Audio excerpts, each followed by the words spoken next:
Good morning student. Class 10 subject science lesson first chemical reaction and equation. तो सबसे पहले हम थोड़ा बहुत इंट्रोडक्शन करेंगे आज इस लेसन के बारे में। फर्स्टली हम डिस्कस करेंगे physically change. A change in which no new substance is formed is called physical change. Physical change क्या होता है? एक ऐसा चेंज जिसमें क्या है, कोई नया सब्सटेंस ना बने।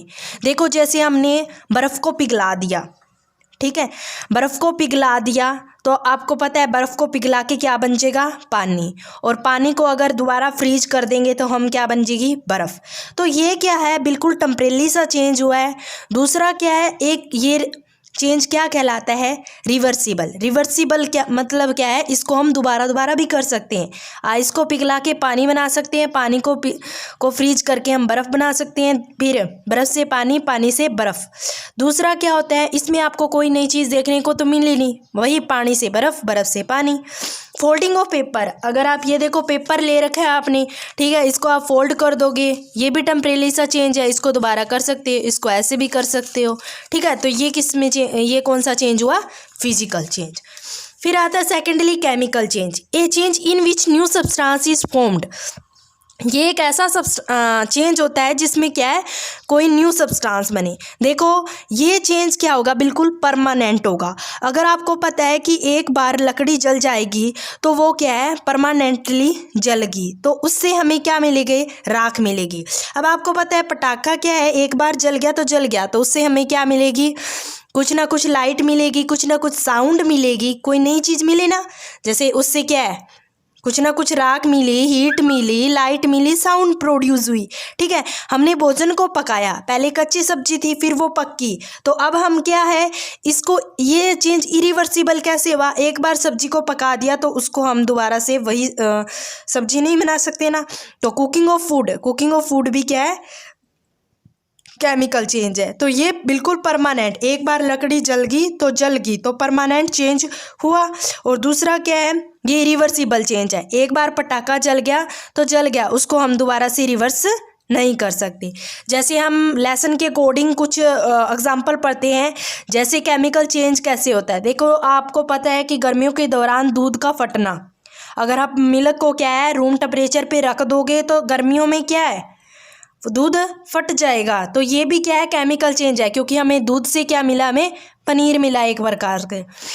और दूसरा आपको पता है कि जो घर में तवा वगैरह होता है तो आप उसको क्या है, ह्यूमिड मतलब नमी वाले वातावरण में रख दोगे तो उस पर क्या लग जाता है? जंग लग जाता है। आपको पता है जंग किस किस के कारण लगता है?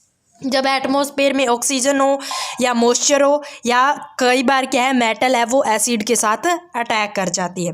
ग्रेप्स गेट फर्मेंटेटेड, आपको पता है जो अंगूर है वो सड़ने के बाद, अंगूर के सड़ने के बाद हम उनसे क्या बना सकते हैं? अल्कोहल। अल्कोहल मतलब शराब बना सकते हैं। उसको कई दिनों तक हम रखेंगे ग्रेप्स को सड़ने के लिए, तो थोड़े दिनों बाद हम उससे क्या बना सकते हैं? शराब बना सकते हैं। तो कुछ नई चीज़ बनी। फूड इज कुक्ड, खाने को पकाया, कुछ नई चीज़ मिली। Food get digest in our body. देखो आपको पता है जितने भी राइस, पोटैटो, ब्रेड, इनमें सब में क्या होती है? कार्बोहाइड्रेट्स होती है। अब carbohydrate broken down to form glucose. अब कार्बोहाइड्रेट को तोड़ के हमें क्या मिली? ग्लूकोज। अब ग्लूकोज हमारी ऑक्सीजन के साथ जैसे ही कंबाइन करेगी तो वो हमें, अब हमें पता है कि ग्लूकोज हमें फूड से मिलेगी और फूड से मिलेगी तो हमें एनर्जी मिलेगी। तो इस तरह से क्या है कि फूड डाइजेस्ट हुआ हमारी बॉडी में। तो ये भी क्या है, एक प्रकार से केमिकल चेंज हुआ, ठीक है। मतलब जितने भी है ऑल ओवर सारी क्या है? Chemical change. जैसे हमने मिल्क को रख दिया तो हमें कुछ नई चीज़ मिली, पनीर वगैरह। आयरन क्या है कि अगर कोरोजन, आपको पता है जंग किसकी वजह से लगता है? जब एटमॉस्फेयर में ऑक्सीजन हो या नमी या एसिड मेटल के साथ अटैक कर जाए।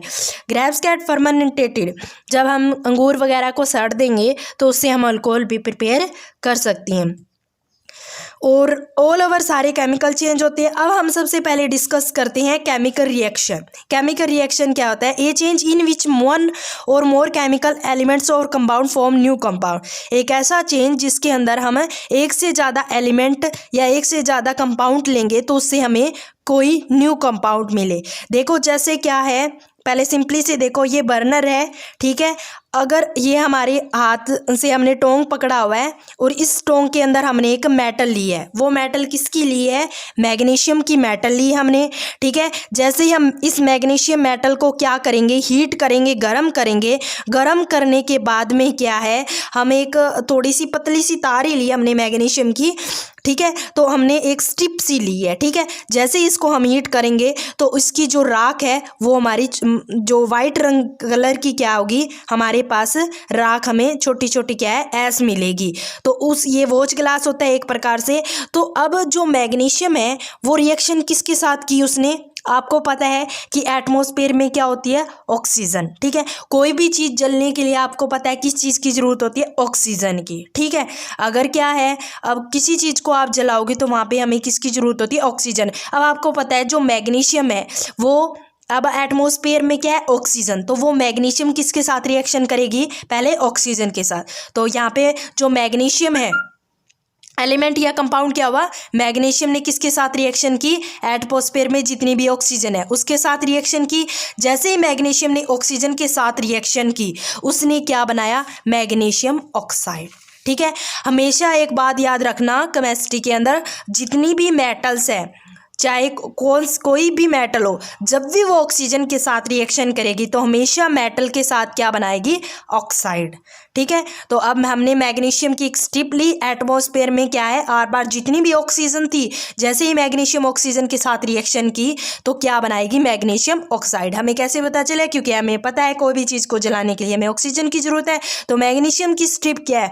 जैसे ऑक्सीजन के साथ रिएक्शन की मैग्नीशियम ऑक्साइड बनाएगी। तो याद रखना, कोई भी मेटल है, जब भी मेटल की हम ऑक्सीजन के साथ रिएक्शन करते हैं तो हमेशा क्या बनाते हैं? Metal oxide.